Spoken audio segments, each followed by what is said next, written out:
అందరికీ నమస్కారం అండి. ఈరోజు పనసకాయ బిర్యానీ కోసం ఎలాంటి పనసకాయని ఎంచుకోవాలి, రెండోది పనసకాయని ఏ విధంగా కట్ చేసుకోవాలో మీకు వివరంగా చూపిస్తాను.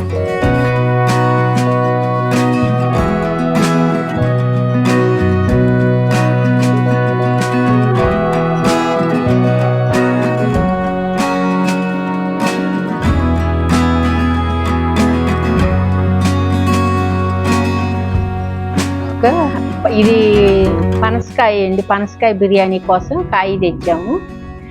ఈ కాయలు ఏంటంటే మార్కెట్లో కూడా అందుబాటులో ఉంటున్నాయి. మార్కెట్లో అయితే ఆల్రెడీ వాళ్ళే కోసి ఇస్తారు, ముక్కలు కోసి కట్ చేసి ఇస్తారు.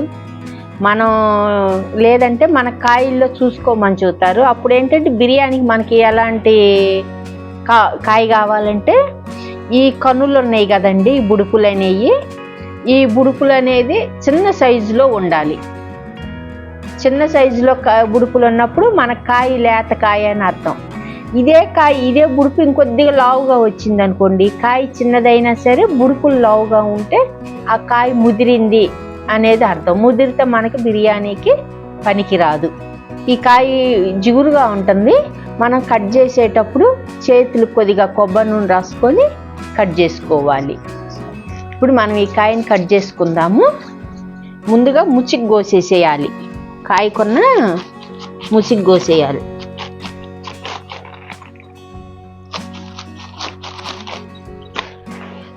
కొద్దిగా పాలు అట్లా వస్తాయండి, పాలు వస్తాయి. మన కాయకి ఇదేనండి జిగురు, చేతికంటే ఈ జిగురు అంతా ఇదేను. అదే నిలవన్న కాయ అయితే కొద్దిగా ముందుగా కోసిన కాయ అయితే ఆల్రెడీ మొత్తం కారిపోయి ఉంటుంది. మనం ఈరోజే కదా కోసుకొచ్చింది, అందుకని ఇది ఎక్కువ మనం కోసి క్లీన్ చేసుకోవాలి. వస్తూ ఉంటాం. ఈ తొడుని తీసేసాక ఈ పొట్టు మనం క్లియర్ చేసేసుకోవాలన్నమాట. ఇదంతా మనకి లోపల వచ్చేసేటట్టు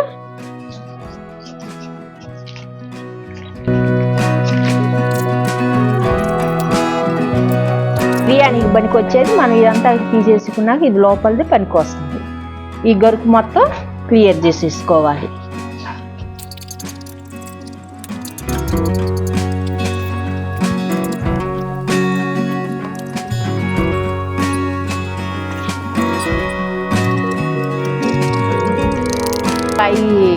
అంతా పొట్టు తీయటం అయిపోయిందండి. మనం పొట్టు తీసేటప్పుడు ఏంటంటే ఇట్లా ఎరుపుకు వస్తుంది కాయ. ఈ ఎరుపు వస్తుందని చెప్పేసి ఏంటంటే మనకి అమ్మేవాళ్ళు, ముక్కలు అమ్మేవాళ్ళు పసుపు అంతా పూసేసి ముక్కలకి మనకి ఇస్తారు. బంగాళదుంపలు ఎట్లయితే మనం నీళ్ళల్లో వేయకపోతే కలర్ మారుతాయో, ఈ కాయ కూడా అలాగే కలర్ మారుతుంది మనం కోసేటప్పుడు. కాబట్టి పసుపు మనం ముక్కలు కోసుకున్నాక పసుపు పూసుకుంటే ముక్క కలర్ మారకుండా ఉంటుంది. ఇప్పుడు ముక్కలు కోసుకుందాం.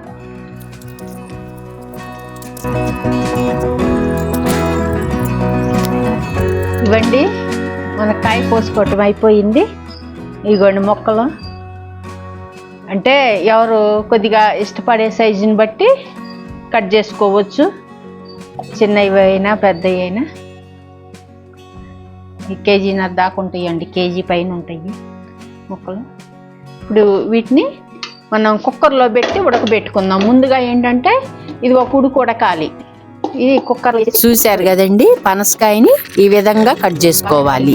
అలానే ఈ పనసకాయ బిర్యానీని పెళ్లిళ్ళలో చేసేంత రుచిగా ఎలా చేయాలో వీడియో చేశాను, చూడండి. Thank you.